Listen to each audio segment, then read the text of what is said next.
Good evening, Namaskar. Thank you for joining in for another exciting episode of Carlo.in presents Saturday Startup. मैं सुजय गुप्ता आप सभी का बहुत बहुत स्वागत करता हूँ। लास्ट वीक हम लोग मिले मिस्टर सुब्रज्योति भरत से, जिनके लाइफस्टाइल के बारे में की हमने बहुत सारी मजेदार बातें। हमारे आज के गेस्ट ने 1996 में श्याम बेनेगल जी की मूवी सरदारी बेगम से अपना डेब्यू किया। किरण खेर जी और अमरीश पुरी जी के साथ इन्होंने एक छोटा सा किरदार निभाया। 2011 में इम्तियाज अली जी की मूवी रॉकस्टार में खटाना भाई का रोल करके इन्होंने हम सभी के दिल जीत लिए। फिर क्या था, एयरलिफ्ट, थप्पड़, टाइगर जिंदा है, सुल्तान, MS धोनी जैसी हिट मूवीज करके इन्होंने बॉलीवुड में अपना नाम रोशन किया। So ladies and gentleman, please join me in welcoming the very down to earth and a joy to be working with mister Kumud Mishra. Let's connect with him.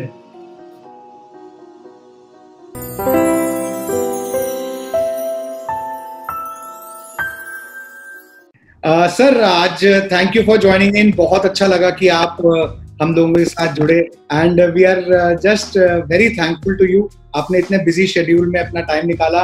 आपके बहुत अच्छे अच्छे रिलीजेस आ रहे हैं and you are doing such phenomenal work and I would personally like to thank you. मैं आपका बहुत बड़ा फैन हूँ सर।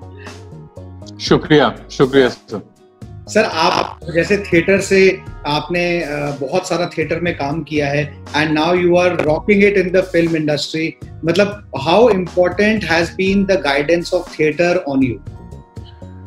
थिएटर का अपना रोल है। मतलब थिएटर को मैं अलग एक विधा की तरह देखता हूँ, सिनेमा को अलग विधा की तरह देखता हूँ। तो थिएटर का बहुत बड़ा योगदान रहा है मेरे जीवन में। मतलब मैं ये नहीं कहूँगा सिनेमा में कितना बड़ा योगदान रहा है, क्योंकि दोनों जगह मैं अभिनेता हूँ। तो जाहिर है एक का जो एक विधा का जो टैलेंट है वो क्षण के दूसरे में आता ही होगा, लेकिन थिएटर का मेरे जीवन में बहुत बड़ा योगदान रहा है। तो उसी तरह से सिनेमा का भी बहुत बड़ा योगदान रहा है। तो जो भी आप आर्ट करें, जो भी कला, जिस कला का भी आप हिस्सा हैं, वो आपके जीवन पे बहुत बड़ा असर छोड़ता है।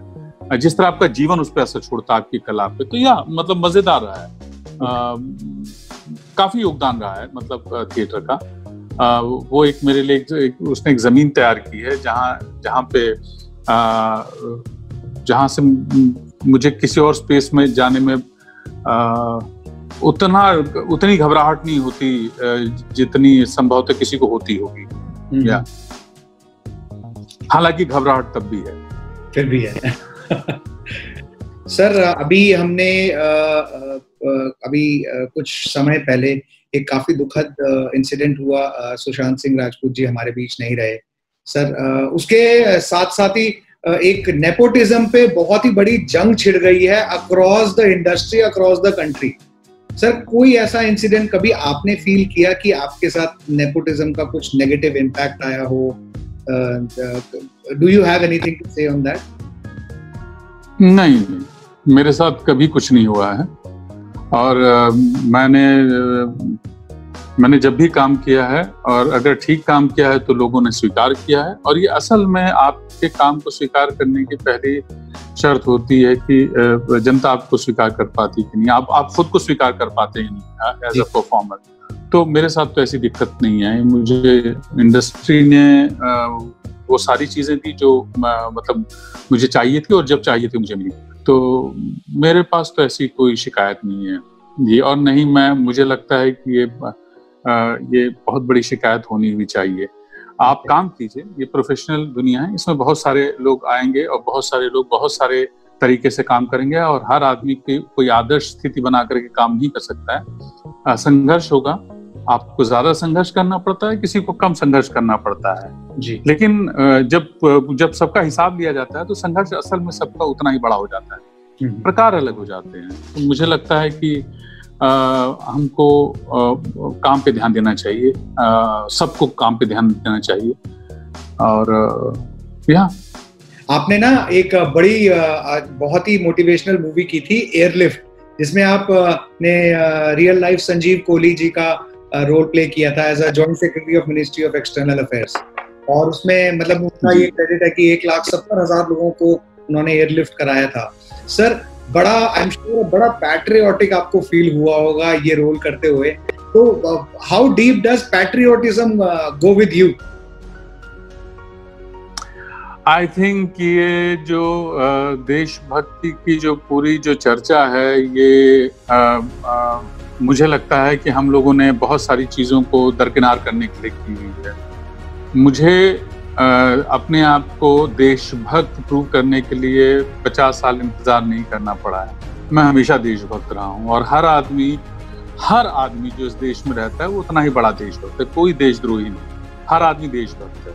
हर आदमी जो झाड़ू लगाता है से लेकर, जो मेड घर में काम करती है से लेकर, जो फौजी सीमा पर हमारी रक्षा कर रहे हैं, जो कॉर्पोरेट वर्ल्ड में जो काम कर रहे हैं, जो अभिनेता हैं, हर आदमी जो इस देश के लिए काम कर रहा है, इस जमीन पर रहता है, उतना ही बड़ा देशभक्त है। सो ये टर्म ही मुझे जो है ना, जिसको जहाँ पे ये बताया जाए कि मैं कितना बड़ा देशभक्त हूँ, या मुझे प्रूव करना पड़े कितना बड़ा देशभक्त हूँ, तो ये उन लोगों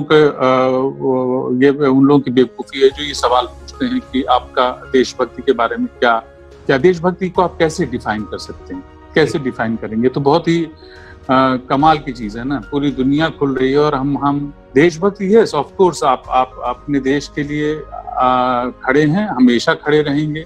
आप वही चीजें कर रहे हैं जो देश को आप सबसे पहले अपने लोगों को मारना बंद कीजिए, वो देशभक्ति है।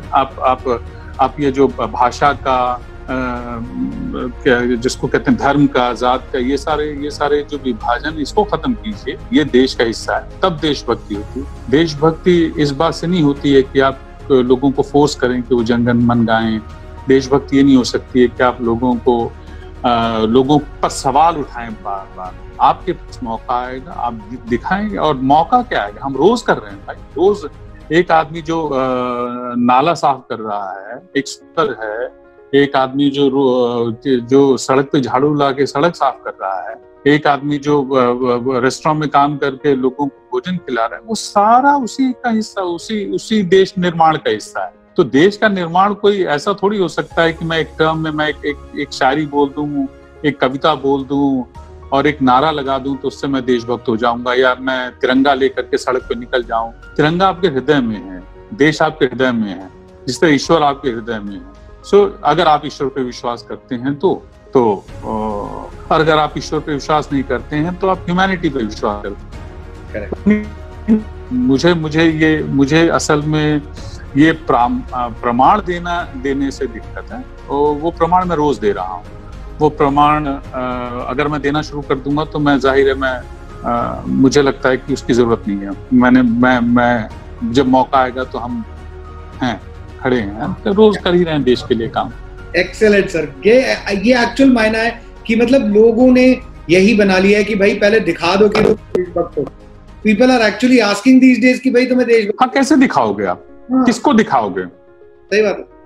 कौन है वो अथॉरिटी जो मुझसे पूछेगी कि आप देशभक्ति अपना प्रमाणित कीजिए? उसका एक एग्जाम रख लीजिए ना, सिंपल सी बात है। देशभक्ति का एक एग्जाम रखिए, करिकुलम में डाल दीजिए जी कि ये सवालों पे अगर आप खरे उतरे तो आप देशभक्त हैं, नहीं तो आप देशभक्त नहीं है। तो ऐसा एक आपके एजुकेशन सिस्टम में ये भी एक देशभक्ति का भी एक चैप्टर डाल दीजिए, तो फिर ये सारे सवाल उठने बंद हो जाएंगे, लोग वही प्रमाणित कर देंगे। हम क्यों शक करते हैं एक दूसरे पे कि ये देशभक्त नहीं? हम अपनी बात नहीं करते, हम दूसरों की बात करने लगते हैं कि ये देशभक्त है कि नहीं। तो आई थिंक ये मुझे लगता है कि ये बहुत बड़ी बहस का मुद्दा नहीं है।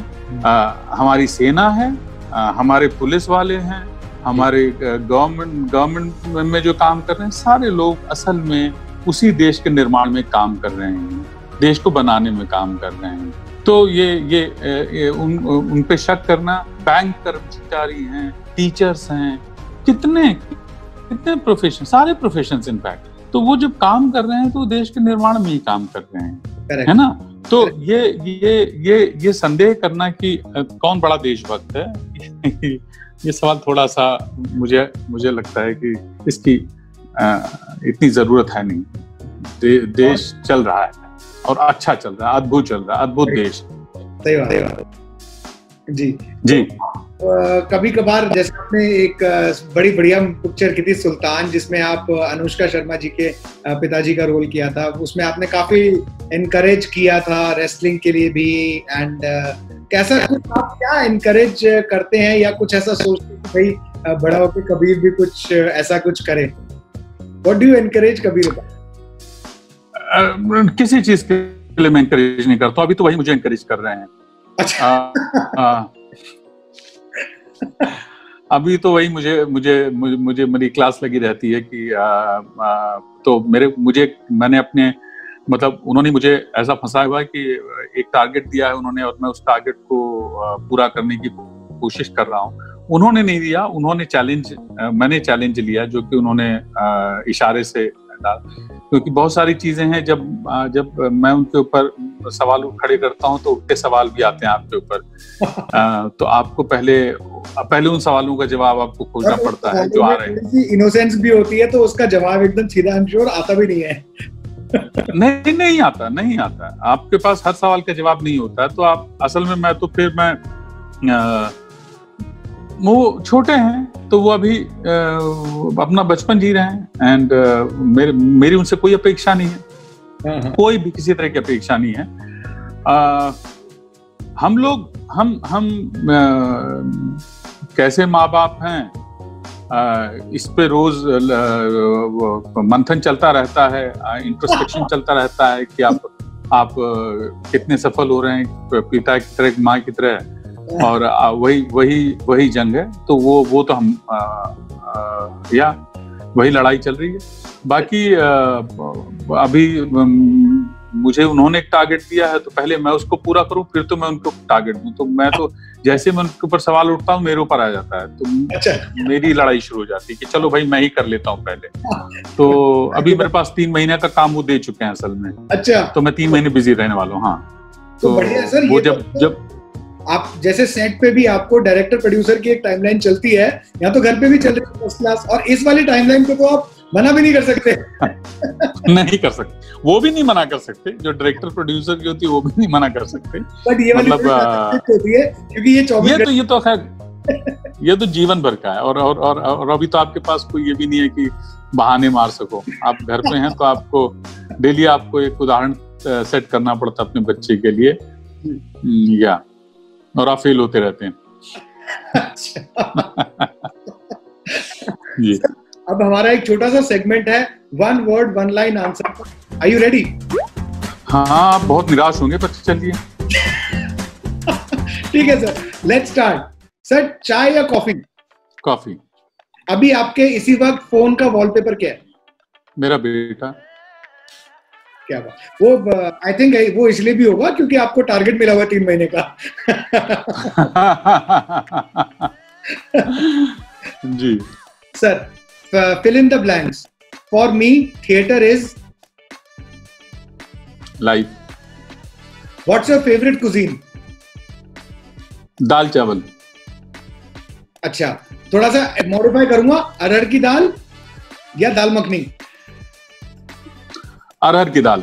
अरे सर, क्या बात, क्या बात। One thing you are really proud about yourself. 1 word.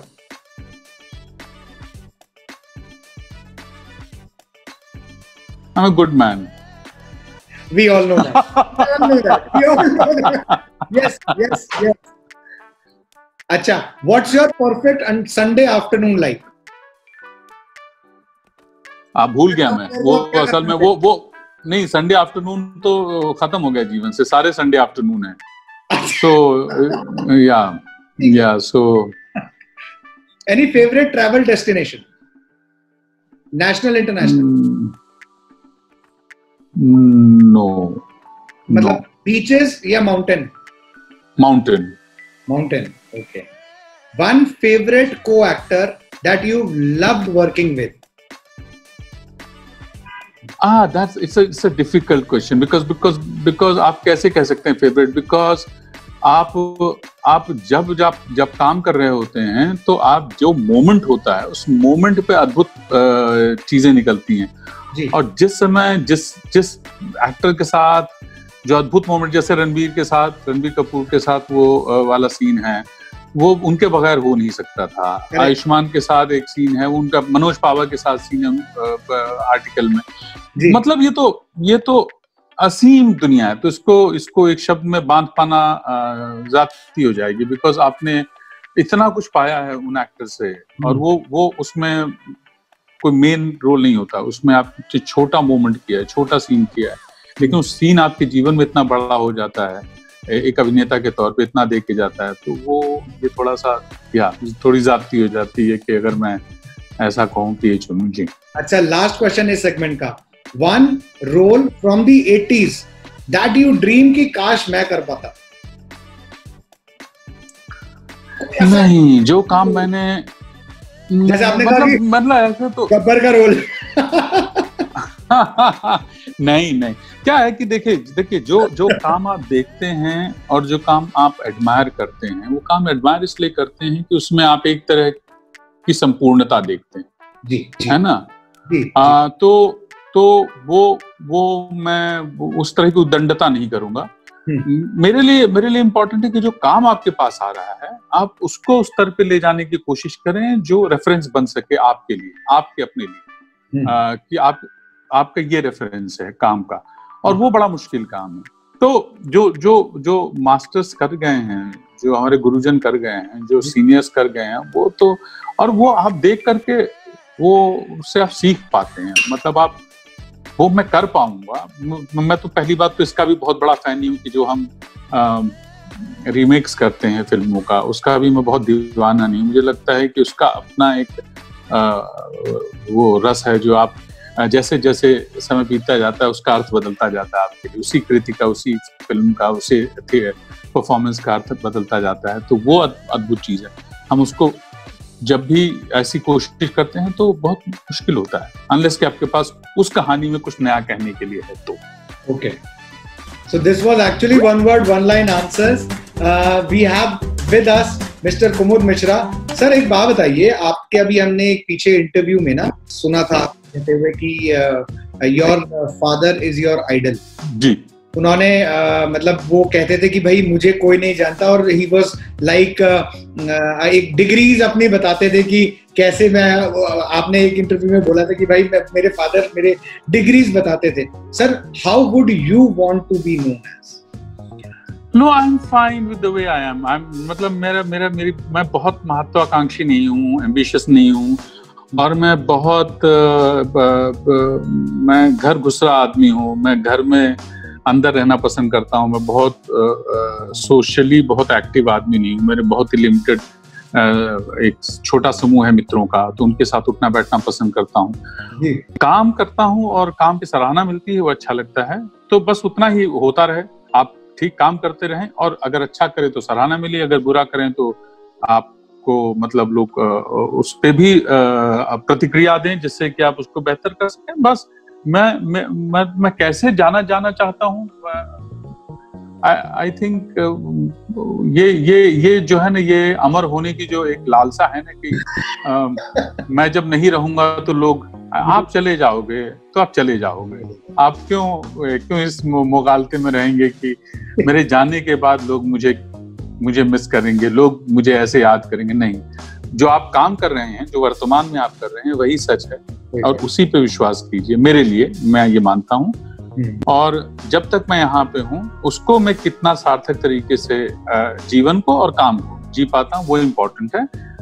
मेरे जाने के बाद मेरा क्या होगा, मैं उसकी अपनी कोई विरासत छोड़ पाता हूँ कि नहीं छोड़ पाता हूँ, उसकी चिंता नहीं है मुझे, क्योंकि हमारे पास ऑलरेडी इतनी बड़े बड़े लोगों की विरासत है कि हम उन्हीं को अगर हम रेफरेंस पॉइंट बना के अपना जीवन और अपना काम सुधारना चाहें तो बहुत है मटीरियल। तो कोई दुनिया मिस नहीं कर रही है।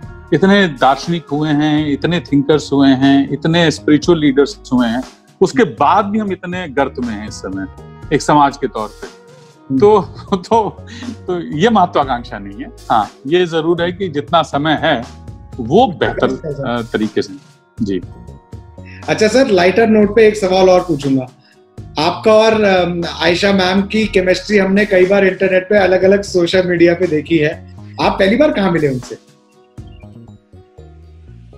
पहली बार मैंने उनका प्ले देखा था करोड़ों में एक, मकरंद देशपांडे जी का नाटक है वो, बहुत अच्छा नाटक। तो उसमें वो परफॉर्मेंस, मुझे किसने कहा था कि उसमें एक अभिनेत्री हैं और वो बहुत बेहतरीन काम करती हैं, आप जाके देख लीजिए। तो मैं वो नाटक देखने गया था और मैं थोड़ी उस एरोगेंस से गया था, जैसा कि होता है कि यार कौन आपको लगता है आपकी सबसे अच्छे हैं और कौन करेगा अच्छा काम।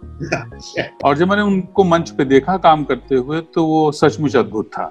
मतलब वो काम तो अब ये भी अगर सबने डिफाइन करने वाली बात है, तो ये भी मुझे नहीं पता कि ऐसा कुछ हुआ होगा कि नहीं होगा। लेकिन हाँ, मैं नाटक के बाद गया ग्रीन रूम में, मैंने उनको बधाई दी, ये मेरी तरफ से था। और अगर कहीं कुछ आकर्षण रहा होगा तो वो उस समय तो मुझे नहीं पता था, या पता होगा तो शायद मैं प्रकट नहीं करना चाहता था। हाँ, वही था सर, वही था, मेन रीजन वही था। वैसे आजकल घर में बॉस कौन है? लॉकडाउन तो चल रहा है, तो आज हम देख रहे हैं आजकल सब लोग ही बर्तन भी साफ कर रहे हैं, सफाइयां भी खुद कर रहे हैं। तो आजकल घर में बॉस कौन चल रहा है? मैम चल रही है या आप? हमारे यहाँ कोई बॉस नहीं है। हम असल में चाहते हैं कि कोई बॉस हो। हाँ, और चूंकि एक कन्वेंशन वो बन गया है कि कोई बॉस होना चाहिए, तो सैडली ऐसा नहीं है। हम लोग मतलब कुछ काम मेरे हिस्से है और कुछ काम उनके हिस्से है। अच्छा। और ये हो रहा है। और कई बार मैं आलस करता हूँ तो वो टेक ओवर कर लेती हैं, कई बार वो आलस करती है तो मैं टेक ओवर कर लेता हूँ। और फिर हमारा बच्चा भी है, वो भी हिस्सा बटाता रहता है काम में। हाँ, I think मुझे ये लगता है आपकी बात से कि I think Kabir is the boss of both of you। चलो काम करो। Yes, of course। नहीं, ऑफ कोर्स वो मतलब बच्चा, मतलब कबीर के साथ ऐसा है कि आपका पूरा जीवन उनके इर्द गिर्द घूम रहा है ना। जी। तो बॉस तो वही है आपकी पूरी जो एग्जिस्टेंस है, आपका बेटा है, बेटी होने के बाद आप पूरी एग्जिस्टेंस उनके आसपास घूमने लगती है, तो जाहिर सर, द बिग बुल आपकी लेटेस्ट कुछ काम आ रहा है, that we all know and it has started doing the rounds. क्या इसमें आपका कुछ एक्टिव पार्टिसिपेशन है, जिसमें क्योंकि आपके इंटरनेट राउंड्स पे आपका भी नाम आ रहा है द बिग बुल में? मुझसे क्यों नहीं पूछा इन लोगों ने? मैं तो घर बैठा हूँ खाली।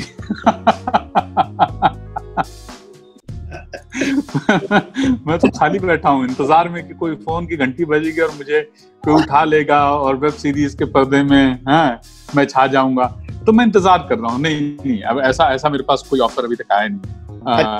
ऐसी कोई, हाँ, अगर आएगा तो जाहिर है उस पर हम विचार करेंगे। एक काम बहुत बेसब्री से इंतजार है, जो अभी आने वाला है, प्रॉब्ली शायद जुलाई में आ जाएगा। एक फिल्म हमने की थी, राम सिंह चार्ली। नितिन कक्कड़ इसके डायरेक्टर हैं, जिन्होंने फिल्मिस्तान बनाई है। तो उनकी फिल्म है ये, और ये हम सब की बहुत ही एम्बिशियस फिल्म है। हम लोगों ने बहुत खून पसीना एक किया इस फिल्म को बनाने में। हालांकि सारी फिल्मों में लोग ये करते हैं, पर ये फिल्म जब आप लोग देखेंगे तो आपको एहसास होगा कि ये कितनी इम्पोर्टेंट फिल्म है ये मेरे लिए एक अभिनेता के तौर पे, और हम लोगों के लिए एक टीम के तौर पे, और कहानी, और तो इसका जरूर इंतजार है। फिलहाल तो इसका इंतजार है बेसब्री से कि लोग कैसे रिस्पॉन्ड करते हैं, क्या उनकी प्रतिक्रिया आती है। सर, आपकी फिल्म का रिस्पॉन्स बहुत अच्छा जाता है, हम सब जानते हैं ये। मतलब मैं क्योंकि आपका खुद भी फैन रहा हूं, तो मुझे पता है आपकी फिल्म का हमेशा रिस्पॉन्स बहुत अच्छा जाता है। फ्रॉम अगर जैसे हम बात करें, you started off in with Sardari Begum, and उसके बाद एक बार जो आई थिंक मेजर ब्रेक हुआ वो रॉक स्टार में हुआ। एक आधा इंटरव्यू में आपने ये भी बोला था कि भाई मैं थिएटर के बाहर भी खड़ा हो गया था ये देखने के लिए कोई पहचानेगा कि नहीं।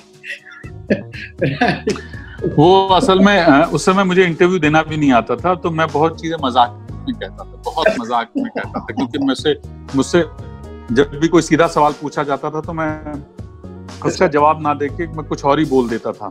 अच्छा। अब मुझे रियलाइज हुआ कि वो मैंने असल में मजाक में कहा था, बहुत ही मैंने कि क्या ना, मुझे तो कोई पहचानता ही नहीं, ये मजाक था। टेक्नोलॉजी जो है ना वो सर्कुलेट करती ही चली जाती है। तो अब ये दो चीजें हैं, जो दो वाक्य जो मैंने अपने जीवन में कहे थे, जिसका मुझे पूरे जीवन भोगना पड़ेगा, क्योंकि वो मैंने असल में मैंने वो बातें कही थी, उसके बाद मैं उसमें हंसा भी था और मैंने कहा भी था ये मजाक है, लेकिन वही चीजें हेडलाइन बनी है असल में। वही हेडलाइन बनी। तो जब भी मुझसे पूछा जाता है, मैं बोलता हूँ भाई ऐसी बात नहीं थी, मतलब हाँ ऑफ कोर्स लोगों ने अगर पहचाना नहीं था तो इस वजह से नहीं कि वो कैरेक्टर, इस वजह से कि मेरी सेहत ऐसी थी, मतलब और मैं इतने बड़े ब्रेक के बाद आ रहा था। शो से हम डैमेज कंट्रोल कर देते हैं। This is for record for everyone watching, ऐसा कुछ नहीं हुआ था, उन्होंने मजाक किया था।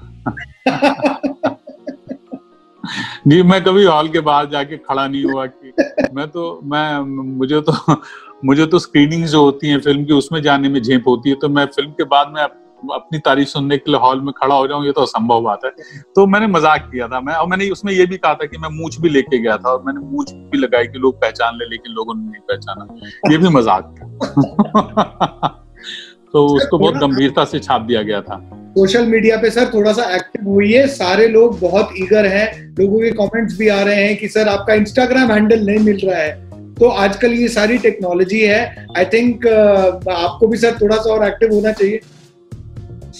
हाँ, होना चाहिए, मतलब मुझे ऐसा लगता है। मैं कितना हो पाऊंगा ये तो मुझे नहीं पता, लेकिन जाहिर है अभी शुरुआत की है, तो अभी तो मतलब मोबाइल समझने में ही आधा जीवन निकल गया। अब देखते हैं आगे कहाँ तक बात जाती है। हाँ, तो मतलब अभी कहीं फंस जाऊंगा, आवाज चली जाएगी तो बेटे को बुलाना पड़ेगा, विजुअल चला जाएगा तो बेटे को बुलाना पड़ेगा। तो या सो कोशिश कर रहे हैं, देखते हैं कहाँ तक बात जाती है, कहाँ तक पहुंच पाएंगे। कोशिशें तो सर सब कुछ हो जाता है। Sir, any message you want to give to your fans and people who are actually little अभी थोड़ा सा लॉकडाउन में भी काफी लोग हताश निराश हो गए हैं, कुछ ऐसा एक मोटिवेशनल मैसेज आप देना चाहेंगे अपने फैंस के लिए और सभी यूथ के लिए? कोई संदेश नहीं, असल में ये जो मुझे लगता है, मैं क्या संदेश दूंगा, मतलब कोई भी क्या संदेश देगा, सब इतने अवेयर हैं। यूथ अपने आप में हमसे ज्यादा अवेयर है चीजों को लेकर, समाज में क्या हो रहा है, देश में क्या हो रहा है, तो और उनको जीवन कैसे जीना है और क्या रास्ता चुनना है, सारी चीज उनको पता है। एक दूसरे की इज्जत करें, एक दूसरे को उसका सम्मान करें, वायलेंस से बचें, किसी भी तरह के वायलेंस से, चाहे वो शब्दों का वायलेंस हो, साइलेंस का वायलेंस हो या एक्शन का वायलेंस हो, किसी भी तरह के वायलेंस से बचें। अगर वो कर पाते हैं तो हम बहुत बड़ा कंट्रीब्यूशन वहीं दे देंगे। और धरती साफ रखें, जितनी साफ रख सकते हैं। मेरे ख्याल से बहुत ही नीरस सा ये वक्तव्य है, इसको लेकर के लोगों को लगे अरे यार कुछ इंटरेस्टिंग बात कही नहीं, तो इंटरेस्टिंग तो बहुत कुछ है कहा गया है, तो उसके लिए मेरी जरूरत है। पर हाँ, किसी भी तरह के वायलेंस से दूर रहें। So I think आज का यूथ के लिए वो ज्यादा इम्पोर्टेंट है, क्योंकि आगे का फ्यूचर उन्होंने बनाना है। यूथ से ज्यादा जो उनके पहले की जनरेशन है, जो हमारी जनरेशन है, हमारे फादर की जनरेशन है, हम लोगों को असल में उससे बचना है। हम लोग ज्यादा जिसको कहते हैं कि हम दकियानूसी हैं,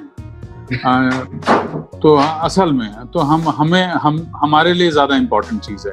यूथ तो अपना रास्ता निकाल लेगा, यूथ तो, और हम ही एग्जाम्पल सेट करेंगे ना। हम जो चर्चा घर में करेंगे वही तो मेरा बच्चा लेगा ना। करेक्ट। तो अगर हमारी ही चर्चा गलत है, हमारी ही बहस गलत है, हमारा ही संवाद गलत है, तो हम यूथ पे क्या हम आरोप करेंगे? तो हम यूथ के लिए घर पे जमीन तैयार कर रहे हैं। सो इट्स इम्पोर्टेंट कि हम लोग घर पे सही जमीन तैयार करें अपने बच्चों के लिए। करेक्ट। बाकी तो खैर ठीक है, बाकी सब समझदार ही। Sir thank you so much आज हमारे साथ ज्वाइन करने के लिए, इतना मजा आया इस इंटरव्यू में। एवरीबडी हैज लव्ड इट, इतने कमेंट्स आ रहे हैं, लोगों ने शेयर करना शुरू कर दिया video, and we are hoping कि आपके आगे के प्रोजेक्ट्स भी super hit and super success आपको भी दें। और ऑफ कोर्स हम लोगों को आपको देखने का मौका मिले तो हम लोग मतलब सबको ही ज्यादा बहुत मजा आता है आपका सारे ही काम देखने में। Sir thank you so much for joining today. Thank you so much, thank you, बहुत बहुत शुक्रिया, thank you. So this was Mr. Kumud Mishra, जिनके साथ की हमने बहुत सारी मजेदार बातें। In conversation with me, Sujay Gupta on Carlo.in presents Saturday Stardom. I'm signing off for now, but अगले हफ्ते एक और बहुत अच्छे सेलिब्रिटी को लेके आऊंगा, जिनके साथ भी हम करेंगे बहुत सारी कॉन्वर्सेशन। अगर आपको ये वीडियो अच्छा लगा हो तो लाइक करें, फ्रेंड्स एंड फैमिली के साथ शेयर जरूर करें, और हाँ, चैनल को सब्सक्राइब करना ना भूलें। Till next Saturday, I hope and I pray that you stay safe and protected. Till then, namaskar.